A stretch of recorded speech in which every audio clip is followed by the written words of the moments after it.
নমস্কার। ঠাকুরমা স্বামীজি গুরুদেবের শ্রীচরণে প্রণাম জানাই। আজ সংগৃহীত একটি কাহিনী পড়ে শোনাই।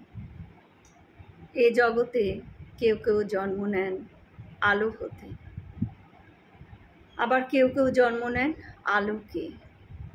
শ্রীরামকৃষ্ণ পরমহংস সেই বিরল অস্তিত্ব, যার মধ্যে দিয়ে চেতনার অলিক ধারা ছুঁয়ে যায় মানব অস্তিত্বের নিচু উচ্চ স্তরগুলিতে।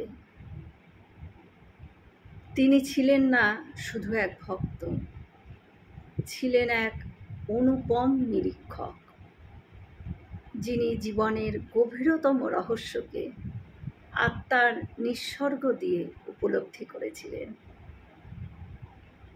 তাকে বোঝা মানে শুধু তাকে পূজা করা নয়, তাকে বোঝা মানে চেতনাকে এমন এক উত্তরণে দাঁড় করানো যেখানে ঈশ্বর আর আমি পৃথক করা থাকে না।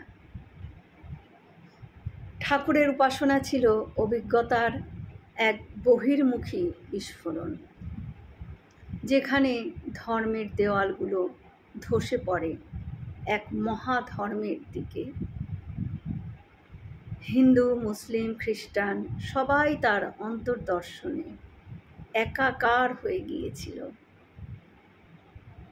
ঠিক যেন সমুদ্রের কাছে নদী হারিয়ে ফেলে নিজের নাম। তার প্রতি মুহূর্তে যেন এক জীবন্ত শাস্ত্র,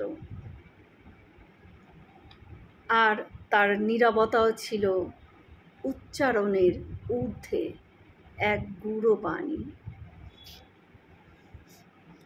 ঠাকুর আমাদের শেখান ঈশ্বর দর্শন শুধু গুহায়, মন্দিরে বা মসজিদে নয়, তিনি আছেন খেটে খাওয়া মানুষের কাঁধে, রন্ধন ঘরের ধোঁয়ায়, রাস্তার ধুলায় এবং ভেতরেও।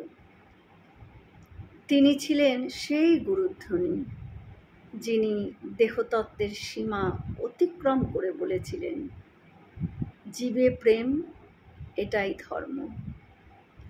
ঈশ্বরকে পাওয়া যায় না কেবল পাণ্ডিত্য দিয়ে, তাকে পেতে হলে হৃদয়কে করতে হয় সন্তান স্নেহে স্নিগ্ধ, মায়ের মতন নিঃস্বার্থ। শ্রীরামকৃষ্ণ তাই কেবল ইতিহাসের পাতায় আবদ্ধ এক আধ্যাত্মিক চরিত্র নন, তিনি আজও সময়কে অতিক্রম করে আমাদের প্রত্যহের বিবেকে প্রশ্ন ছুড়ে দেন, তুমি কাকে ভালোবাসো, নিজেকে না ঈশ্বরকে, ক্ষমতাকে না সত্যকে? তিনি যেন এক অনন্ত ধ্রুপদ, যার প্রতিটি অনুপাতে জেগে ওঠে আত্মার সংলাপ। তাকে স্মরণ মানে নিজের অন্তরতম গুহায় ঈশ্বরের প্রাণপিঞ্জর জাগিয়ে তোলা। কারণ ঠাকুর শুধুমাত্র পূজিত হন না, তিনি ভাবিত হন চিন্তা, উপলব্ধি ও আত্মার এক অলক্ষ্য সেতুবন্ধন হয়ে। জয় শ্রীরামকৃষ্ণ। আমরা সকলে মিলে একসাথে বলি, জয় মহামায় কি জয়, জয় ভগবান শ্রী শ্রী রামকৃষ্ণদেব কি জয়, জয় স্বামীজি মহারাজ জি কি জয়। হয়তো অনেক ভুল ত্রুটি হলো, ঠাকুর যেন আমায় ক্ষমা করে দেন।